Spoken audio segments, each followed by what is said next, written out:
नांदेड वाघाळा शहर महानगरपालिकेच्या सार्वत्रिक निवडणुकीच्या शेवटच्या टप्प्यामध्ये आपण आलेलो आहोत। आपल्या सर्वांना मी या व्हिडिओच्या माध्यमातून विनंती करण्याकरता आज आपल्यासमोर आलेलो आहे। भाजपच्या सर्व उमेदवारांना आपण आशीर्वाद द्यावे आणि ही महानगरपालिका आपल्याला भाजपच्या ताब्यामध्ये देऊन शहराचा सर्वांगीण विकास करण्याकरता आपला आशीर्वाद, आपलं मतदान स्वरूपी आशीर्वाद भाजपच्या सर्व उमेदवारांना मिळावा अशी आग्रहाची विनंती करण्याकरता मी आपल्यासमोर आलेलो आहे। नांदेड शहर हे केवळ आपल्या वास्तव्याचं शहर एवढ्यापुरती मर्यादित नाही। आपल्या सर्वांच्या आठवणी, आपल्या सर्वांचे पूर्वज, आपल्या सर्वांचं वास्तव्य, आपल्या सर्वांच्या जुन्या आठवणी अशी निगडीत आहे। मी आणि माझं कुटुंबसुद्धा आमच्या वडिलांपासून आजपर्यंत आणि पुढची पिढीसुद्धा नांदेडमध्ये वास्तव्यास आहे। नांदेड आगामी काळातलं सुंदर नांदेड हे आपलं दिव्य स्वप्न आहे। पायाभूत सुविधा, उत्तम सोयी, वेल कनेक्टिव्हिटी, बेरोजगारांना रोजगार आणि त्यातून नांदेड शहराची वाढसुद्धा अतिशय सुनियोजित पद्धतीने, अतिशय प्लॅनिंगनी आगामी काळामध्ये झाली तर नांदेड शहर हे बकाल होणार नाही, तर सुंदर शहर, स्वच्छ शहर आणि आपल्याला आवडणारं महाराष्ट्रात एक चांगलं शहर म्हणून नांदेडचं नावलौकिक मागे राहिलेलं आणि यापुढे सुद्धा आपल्याला चांगलं काम करायचं आहे। आपल्या स्वप्नातलं नांदेड, आपल्या पुढच्या पिढीसाठी नांदेड शहराची एकंदरीत सर्वांगीण विकास हे आपल्या सर्वांच्या मनातील नांदेड जे आहे ते आपल्याला प्रत्यक्षात साकार करायचं आहे।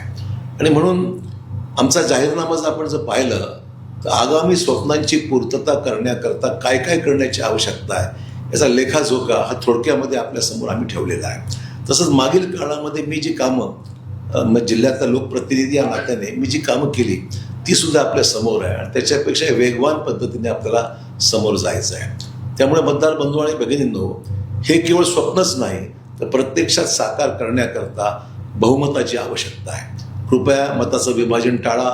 मल्टी पार्टी अशा पद्धतीने किंवा अनेक पक्षाचं या ठिकाणी जर निवडणुकीमध्ये दुर्दैवाने कोणी आले तर कामाला गती मिळणार नाही। आमची इच्छा एवढीच आहे, लोकशाही मार्गाने मतदान झालं पाहिजे। आपल्याकडे जास्तीत जास्त बहुमताचा आकडा गाठून त्याच्याही पलीकडे जाऊन आपल्या स्पष्ट बहुमत या महानगरपालिकेत मिळालं पाहिजे, म्हणजे विकासाला कुठलाही स्पीड ब्रेकर राहणार नाही आणि विकास गतीने होईल। तुम्ही सांगितलं त्यांच्या त्या पद्धतीने आम्ही काम करण्यास कटिबद्ध आहोत। ही कटिबद्धता केवळ साध्य करण्याकरता आम्ही एकटेच नाही, आमच्यावर देशाचे यशस्वी पंतप्रधान नरेंद्र मोदी यांचा मोठा आशीर्वाद आहे। आपले लाडके मुख्यमंत्री देवेंद्रजी फडणवीस ज्यांनी आमच्या लाडक्या बहिणींसाठी भरपूर जी काय आश्वासनं दिली ती प्रत्यक्षात साकार होत आहेत। लोकांनी वावड्या उठवल्या होत्या, निवडणुकीपुरती हे सर्व केलं आहे, पण तसं नाही। आजही आमच्या लाडक्या बहिणी अर्थात ज्या महिलांना आर्थिक मदतीची गरज आहे त्यांना विनाविलंब प्रत्येक महिन्याला आर्थिक सहाय्य मिळत आहे। तरुणांसाठी रोजगार देण्यासंदर्भामध्ये अनेक महत्त्वाचे निर्णय होत आहेत। नांदेडमध्ये आपण नवीन MIDCचा विस्तार करून त्या ठिकाणी अधिक मोठे उद्योग आणून बेरोजगारांचा प्रश्न हा आपल्याला सोडवायचा आहे। नांदेडमध्ये रोजगार उपलब्ध करून द्यायचा आहे। नांदेडची विमानसेवा मोठ्या प्रमाणात सुरू झालेली आहे।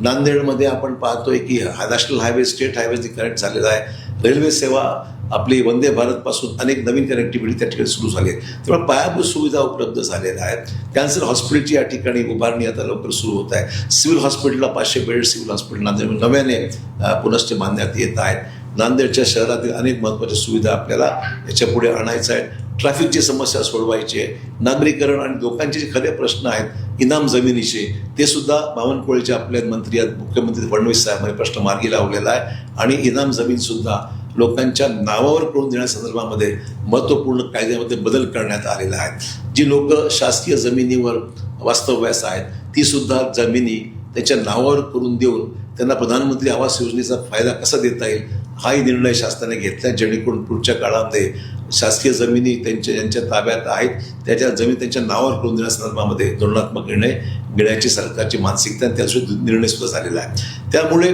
झपाट्याने शहर पुढे चालत गेलं पाहिजे।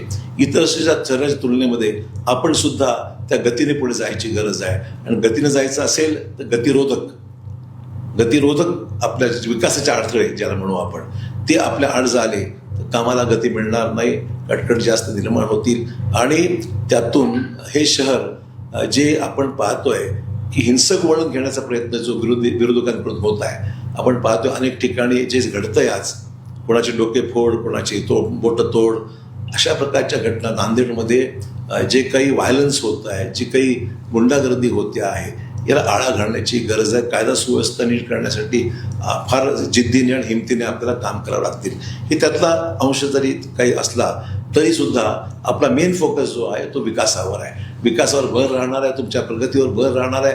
जाहीर न्यायामधील प्रत्येक आश्वासनाची पूर्तता करण्याची आमची प्राथमिकता राहणार आहे. आणि म्हणून माझी विनंती एवढीच आहे, अधिक लांब न बोलता माझी विनंती एवढीच आहे, येणाऱ्या 15 तारखेला आपले 4 उमेदवार प्रत्येक प्रभागातले आणि शेवटच्या प्रभाग क्रमांक 20 मधले 5 उमेदवार असे सर्व मिळून 66 उमेदवार आम्ही या महानगरपालिकेत भाजपमार्फत उभे केलेले आहेत. 66 उमेदवारांना आपल्याला विजयी करायचं आहे आणि ही महानगरपालिका बहुमताने भाजपच्या एकंदरीत विकासात्मक दृष्टिकोनातून आपला साध्य करण्याकरता भाजपचं बहुमत असावं, अशा प्रकारची अपेक्षा माझी निश्चित आहे. धन्यवाद. नमस्कार. मी वाचता येतं लाईट तोडणार होतो माझ्या. विरोधकांचा